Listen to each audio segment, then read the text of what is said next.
So, Eddie told me you described the movie as a painting and not as a photograph, and I really love that. So, how important was it for you to stay true to the story? Well, of course, it's important, when it's nonfiction, and especially when it's an important historical event.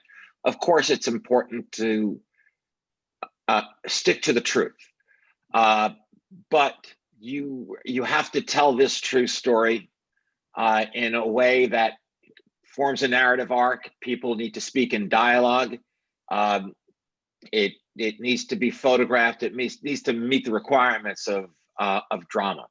So uh, we built a courtroom that was much bigger than the actual courtroom that the event took place in, because I wanted the size. Because if we're saying the whole world is watching, I wanted it to feel like the whole world was watching. I wanted to sort of feel the weight and the size of the government coming down on these people.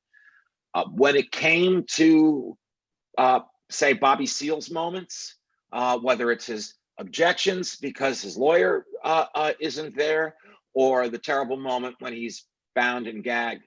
I didn't change an inch of any of that. That's right out of the trial transcript.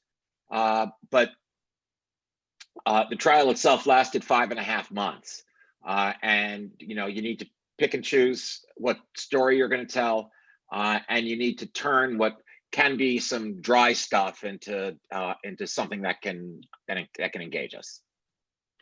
To me, the movie was almost like a history lesson, and it was quite heartbreaking to see how relevant the story still is today. So, why did you want to tell the story in the first place? It's a great question.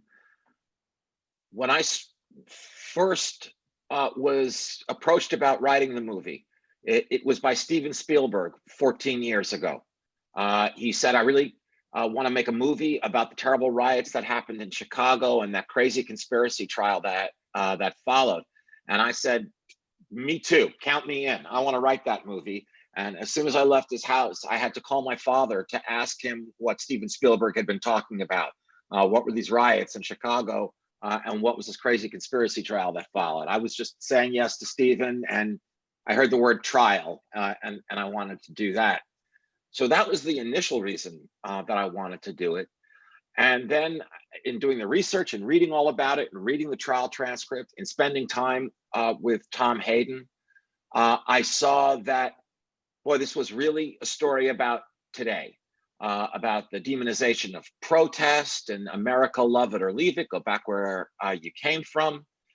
And then the years kept going by, and for one reason or another, the movie kind of kept getting kicked down the road.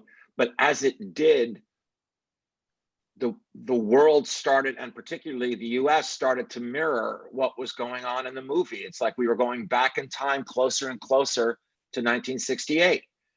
Donald Trump was holding huge rallies, waxing nostalgic about the good old days when we used to carry people like that out of here on a stretcher. And he was talking about protesters. We'd punch them in the face. We'd beat the crap out of them. So we thought the film was relevant when we were making it. We didn't need it to get more relevant, but it did, because suddenly there are these clashes in the streets again between protesters and police, tear gas, billy clubs. Suddenly we have an attorney general who's doing things for political reasons. In the middle of this trial, Fred Hampton is shot and killed. And suddenly these incidents of police brutality are popping up all over the place. So, like I said, I thought the film was relevant when we were making it.